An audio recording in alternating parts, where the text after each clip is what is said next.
എല്ലാവർക്കും ഈദാശംസകൾ. ഇന്നിപ്പോൾ നമുക്ക് എന്താ ഫുഡ്? ഇന്ന് നമുക്ക് ബീഫ് വരട്ടാ പെരുന്നാളായിട്ട്. ആയിക്കോട്ടെ, ബീഫ് ആയിക്കോട്ടെ. അമ്മ ഒരു കാര്യം ചെയ്താലോ? ഏട്ടൻ പോയി മേടിച്ചിട്ട് ഞാൻ പോയിട്ട് വാങ്ങിക്കൊണ്ട്. ഓക്കെ.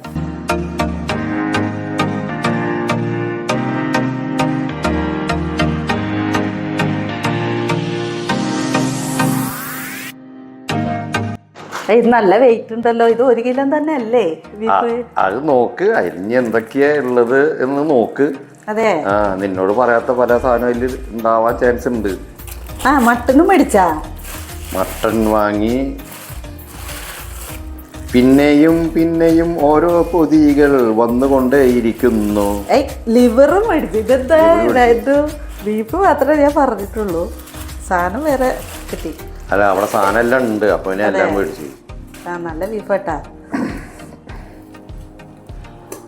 നെയ്യ് ഇച്ചിരി കുറവാന്ന് തോന്നുന്നുണ്ടല്ലോ. നല്ല ബീഫാ, കുഴപ്പമില്ല. പിന്നെ അവര് പിന്നെ അറിയുന്ന ആളല്ലേ, നല്ല ബീഫ് തന്നെ തരുള്ളൂ. അതെ അതെ.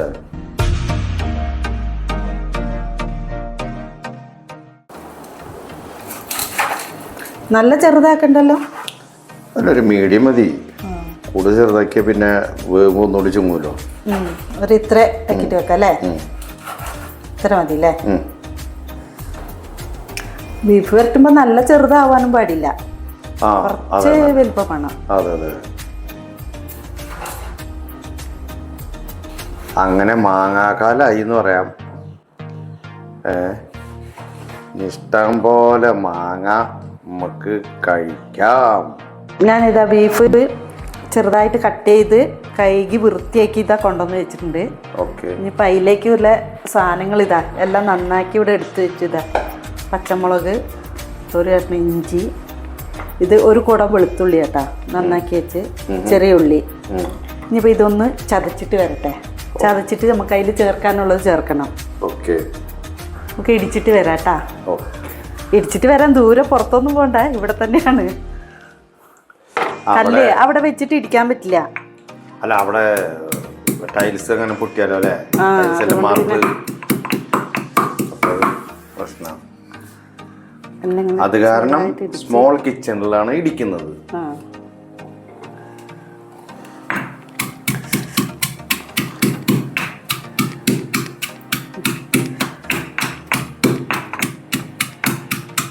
നല്ലോണം ഇടിച്ചിങ്ങോട്ട് എടുക്കുക. കൊറേ ഉള്ളി ഉണ്ട് ഇടിക്കാൻ. ചെറിയ ഉള്ളി മുന്നിൽ. ചെറിയ ഉള്ളിയെ എത്രത്തോളം ചേർക്കുന്ന അത്രത്തോളം ടേസ്റ്റാ. എന്ന് പറയാ, ഇറച്ചിക്ക് മധുരപ്പ് ഉണ്ടാവില്ല. ഈ സവോള ചേർക്കുമ്പോൾ എന്താന്ന് വെച്ചാൽ മധുരം വരും. നമ്മള് ബീഫൊക്കെ വരട്ടുമ്പോ ചെറിയ ഉള്ളി ഇടിച്ച് ഇങ്ങനെ ഇതാക്കിട്ട് തന്നെ ഇടണം. ഞാൻ വിചാരിച്ചേ സവോള ആണെച്ചിട്ട് ഞാൻ നന്നാക്കി പറഞ്ഞത്. ഇല്ല, ചെറിയ ഉള്ളി നേട്ടം നന്നാക്കിയാ കുഴപ്പമൊന്നുമില്ല. ചെറിയുള്ളി നന്നാക്കി മടിയാ. സവോള ഞാൻ കുരുകുര ഇങ്ങനെ അരിയും. 1 കിലോ സവോള അരിയാണെങ്കിൽ ഒരു 5 മിനിറ്റ് മതി എനിക്ക്. എന്ന് നിനക്കറിയാലോ. കുറച്ച് വെളുത്തുള്ളി നമുക്ക് അവസാനം ഇടാനും.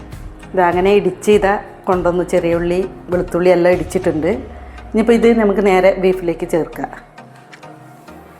ഇഞ്ചി ചതച്ചത്, പച്ചമുളക്, വെളുത്തുള്ളി, പിന്നെ ഈ ചെറിയ ഉള്ളി നമ്മളിപ്പോൾ നേരത്തെ കാണിച്ചില്ലേ, മൊത്തം ചതച്ചു. അതിൻ്റെ നേർപകുതി ഇതിലിടുക, നേർപകുതി പിന്നെ ഇടുക. ഓക്കെ. നമുക്ക് കുറച്ച് കരിയാപ്പില ഇടാം. ഇത് നേരത്തെ പൊട്ടിച്ചു കൊണ്ടുവന്ന് വെച്ചതാണ് ഞാനിവിടെ.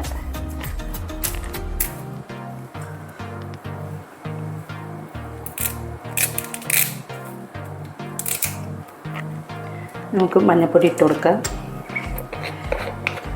എനിക്ക് ഈ അടപ്പ് എല്ലാത്തിനും ഒരു കണക്കാണ്, അതുകൊണ്ട് ഞാൻ ഇതിലാണ് എടുക്കുന്നത്.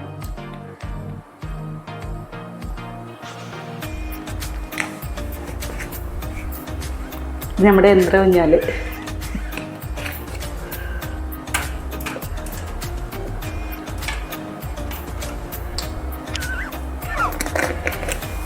അതിലെടുത്തിട്ട് കുറച്ച് പെരുംജീരകം.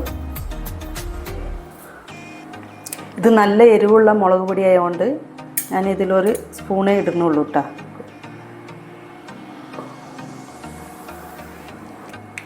ഇത് കുരുമുളക് പൊടി ഇത്ര മതി. 1/4 ടീസ്പൂണ് മസാലപ്പൊടി, മീറ്റ് മസാലപ്പൊടി.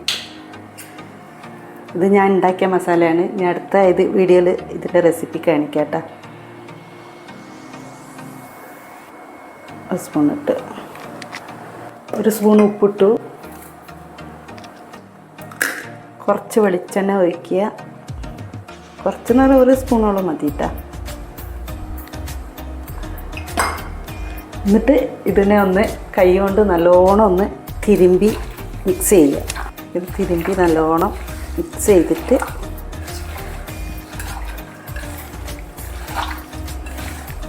ഇറച്ചിയിൽ നല്ലോണം പിടിക്കണം. അതുകൊണ്ടാണ് ഈ കൈ കൊണ്ട് ഇങ്ങനെ തിരുമ്പുന്ന കേട്ടോ. എരിവ് ഞാൻ നല്ല മുളക് പൊടി നല്ലോണം ചേർക്കാത്തത് കേട്ടോ ഈ കളർ നോക്കണ്ട, നല്ല എരിവുണ്ടാവും. പിന്നെ കളർ മുളക് പൊടിയൊന്നും ഞാൻ ചേർക്കുന്നില്ല, നാച്ചുറലാണ്. ഇനി ഇങ്ങനെ ഇതാക്കിയിട്ട് ഒരു 2 മണിക്കൂർ ഇതൊന്ന് ഫ്രിഡ്ജിൽ എടുത്ത് വെക്കുകയാണെങ്കിൽ നല്ല ടേസ്റ്റും ഒക്കെ ഉണ്ടാവും. ഈ രണ്ടാള് കെട്ടിപ്പിടിച്ചിരിക്കണ പോലെ നിൽക്കണില്ലേ, അതും ഇവിടെ പെപ്പർ സാൾട്ടിൻ്റെ ബോട്ടിലാണ് ഇട്ടത്. അപ്പോൾ 2 മണിക്കൂർ നേരം നമ്മൾ ബീഫ് ഫ്രിഡ്ജിൽ വെച്ച് ഇനി നമുക്ക് കുക്ക് ചെയ്യാം കേട്ടോ. നല്ല സെറ്റായിരിക്കുന്നുണ്ട്. ഇപ്പോൾ പിടിച്ചിട്ടുണ്ടാവും ഇപ്പം നല്ലോണം.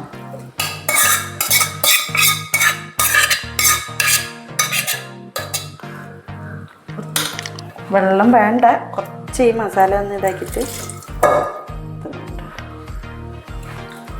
ഇനി ഒരു 3 വിസിൽ വെക്കുക. ബീഫിൻ്റെ ഇത് എങ്ങനെയാണെന്ന് അറിയില്ല, നല്ല സോഫ്റ്റ് ഉണ്ട് ഇങ്ങനെ മുറിക്കുമ്പോൾ. ഒരു 3 വിസിൽ വെക്കുക, എന്നിട്ട് നമുക്ക് നോക്കാം കേട്ടോ.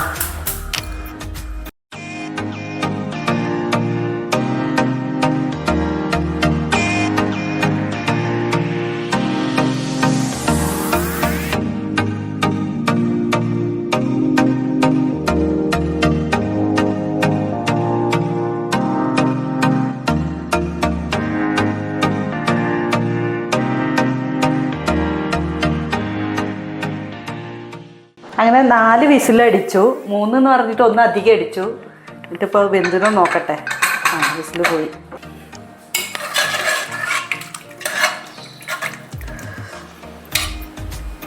നല്ല ചൂടുണ്ട്. വെന്തിട്ടുണ്ട്. ഇതിങ്ങനെ പൊട്ടണം, ഈ പാകമാണ്. ഇനി വരട്ടിയെടുക്കുമ്പോൾ ശരിയാവും. എണ്ണ ഒഴിച്ച് കൊടുക്കുക.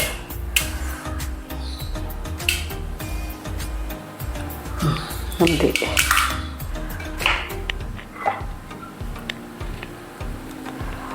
പച്ചമുളക്, ഇത് ഇഞ്ചി ഇങ്ങനെ നീളത്തിൽ അരിഞ്ഞതാണ്. ഇഞ്ചിയും വെളുത്തുള്ളിയൊക്കെ ഇങ്ങനെ അരിഞ്ഞതാണ്.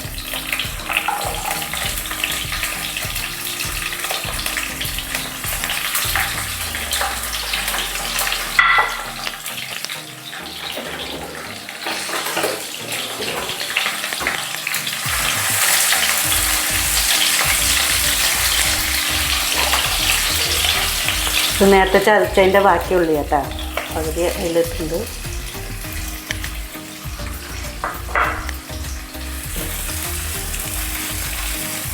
അങ്ങനെ ഉള്ളി ഇതാ മൂത്ത് വരുന്നു. ഇനിയിപ്പോൾ ഇതിലൊരു ഈ ഉള്ളി നല്ലോണം മൂക്കുന്നതിൻ്റെ മുന്നേ ഇതിലൊരു സാധനം ചേർക്കാനുണ്ട്. അതെന്താ? അതാണ് കാണിച്ചത്. കായം ഇത്രേ വേണ്ടു. ഈ കായം ചേർത്താൽ ഒരു പ്രത്യേകത, ഒരു ടേസ്റ്റാണ്. ഓക്കെ. അങ്ങനെ ബീഫ് ഇതാ റെഡിയായി വരുന്നു. വെള്ളമൊക്കെ വറ്റി തുടങ്ങി. ഇനി നല്ലോണം ഡ്രൈ ആവണം. ഡ്രൈ ആയി വരുന്നു. അപ്പോഴേ നമ്മൾ വിചാരിക്കുന്ന ടേസ്റ്റിലേക്ക് ഇത് കിട്ടുള്ളൂ.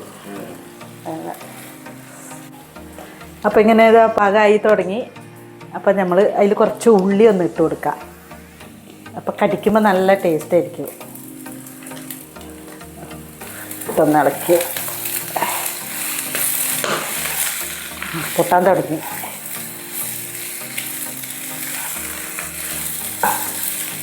ഇനി ഇന്നും കൂടി ആവട്ടെ, നമുക്ക് ഇറക്കാനായി. അപ്പോൾ ഇത് ബീഫ് പാകമായി തുടങ്ങി. കുറച്ച് ഉള്ളി അതിലിങ്ങനെ ഇട്ട് കൊടുക്കുക.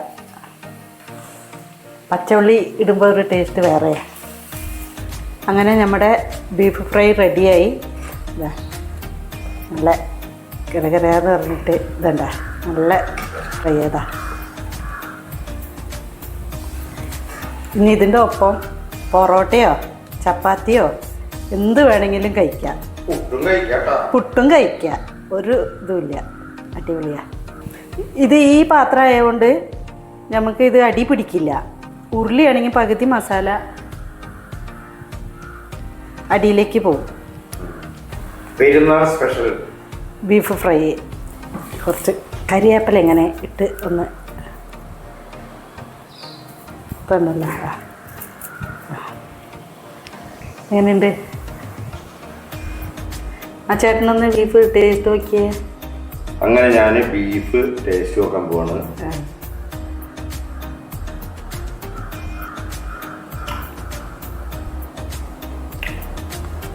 അടിപൊളിയാണ്. അതെ, ഇതിന് എന്ത് വേണേ കൂട്ടാ.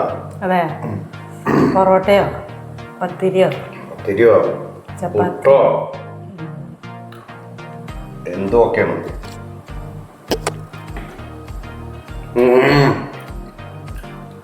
കറക്റ്റ് ഉപ്പ്. അങ്ങനെ ഞങ്ങൾ ഇവിടെ വൈൻഡപ്പ് ചെയ്യാണ്. ഇനി അടുത്ത വീഡിയോ ആയിട്ട് ഞങ്ങൾ വരുന്നതാണ്. പിന്നെ ഞങ്ങളുടെ ഈ വീഡിയോ ഇഷ്ടപ്പെട്ടിട്ടുണ്ടെങ്കിൽ സബ്സ്ക്രൈബ് ചെയ്യണം, ലൈക്ക് ചെയ്യണം. അപ്പോൾ എങ്ങനെയുണ്ട്? നല്ല ടേസ്റ്റ് അല്ലേ? അപ്പോൾ എല്ലാം ചെയ്യാം, ഞങ്ങൾ ഹെൽപ്പ് ചെയ്യാം. അതെ, താങ്ക് യു.